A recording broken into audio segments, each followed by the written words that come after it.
Welcome back to Vidya Kannada vlog. ಇವತ್ತು ನಾವು ಹೆಸರು ಕಾಳು ಎಗ್ ಬುರ್ಜಿ ಹೇಗೆ ಮಾಡೋದು ಅಂತ ನೋಡೋಣ. ಒಂದು ಬಾಣಲಿಗೆ ಎಣ್ಣೆ ಕಾದ್ಮೇಲೆ ಅದಕ್ಕೆ ಸ್ವಲ್ಪ ಕರ್ಬೇವಿನ ಸೊಪ್ಪು, ಆಮೇಲೆ ಅದಕ್ಕೆ 2 ಈರುಳ್ಳಿ ಹಾಕ್ಕೊಂಡು ಚೆನ್ನಾಗಿ ಫ್ರೈ ಮಾಡ್ಕೋಬೇಕು. ಕೆಂಪಗಾಗಬೇಕು ಈರುಳ್ಳಿ, ಅಷ್ಟು ಫ್ರೈ ಮಾಡಿಕೊಂಡು ಅದಕ್ಕೆ 1 ಸ್ಪೂನಷ್ಟು ಜಿಂಜರ್ ಗಾರ್ಲಿಕ್ ಪೇಸ್ಟ್ನ ಹಾಕ್ಕೊಂಡು ಮತ್ತೆ ಫ್ರೈ ಮಾಡ್ಕೋಬೇಕು. ಚೆನ್ನಾಗಿ ಹಸಿ ವಾಸನೆ ಹೋಗೋವರೆಗೂ ಚೆನ್ನಾಗಿ ಫ್ರೈ ಮಾಡ್ಕೋಬೇಕು. ಆಮೇಲೆ ಒಂದೇ ಒಂದು ಸಣ್ಣ ಟೊಮೆಟೊ ಸಣ್ಣಗೆ ಕಟ್ ಮಾಡಿಕೊಂಡು ಅದನ್ನು ಹಾಕ್ಕೋಬೇಕು. ಟೊಮೆಟೊ ಚೆನ್ನಾಗಿ ಅದಕ್ಕೆ ಸ್ವಲ್ಪ ಉಪ್ಪು ಹಾಕ್ಕೊಂಡು ಟೊಮೆಟೊ ಚೆನ್ನಾಗಿ ಪೇಸ್ಟ್ ಆಗೋವರೆಗೂ ಚೆನ್ನಾಗಿ ಇದು ಮಾಡಬೇಕು. ಗರಂ ಮಸಾಲ ಮತ್ತು ಇದು ಧನಿಯಾ ಪುಡಿ, ಖಾರದ ಪುಡಿ 2 ಮಿಕ್ಸ್ ಹಾಕಿರೋದು ನಾನು.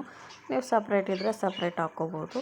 2 ಹಾಕ್ಕೊಂಡು ಚೆನ್ನಾಗಿ ಫ್ರೈ ಮಾಡ್ಕೋಬೇಕು. ಎಣ್ಣೆ ಬಿಡೋವರೆಗೂ ಚೆನ್ನಾಗಿ ಫ್ರೈ ಮಾಡ್ಕೋಬೇಕು. ಅದನ್ನು ಚೆನ್ನಾಗಿ ಫ್ರೈ ಮಾಡಿ ಆಮೇಲೆ ಹೆಸ್ರು ಕಾಳನ್ನ ನಾನು ನೆನೆಸಿ ಅದನ್ನು ಮೊಳಕೆ ಕಟ್ಟಿ ಮತ್ತು ಅದನ್ನು ಬೇಯಿಸ್ಕೊಂಡು ಇರೋವಂಥದ್ದು.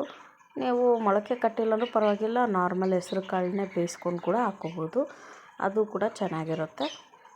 ನಾನಿಲ್ಲಿ ಮೊಳಕೆ ಕಟ್ಟಿ ಬೇಯಿಸ್ಕೊಂಡಿದ್ದೀನಿ. ಚೆನ್ನಾಗಿ ಫ್ರೈ ಮಾಡಿಕೊಂಡು ಮತ್ತು ಒಂದು 4 ಮೊಟ್ಟೆನ ಅದಕ್ಕೆ ಒಡೆದು ಹಾಕ್ಕೋತೀನಿ.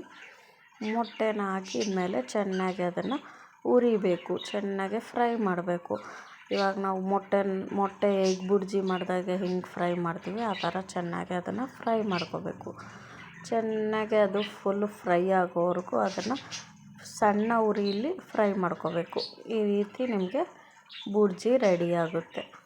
ಈ ರೀತಿ ಬುರ್ಜಿ ರೆಡಿ ಆದಮೇಲೆ ಚೆನ್ನಾಗಿ ಲೋ ಫ್ಲೇಮಲ್ಲಿ ಫ್ರೈ ಮಾಡ್ಕೋಬೇಕು. ಈಗ ರೆಡಿಯಾಗಿದೆ.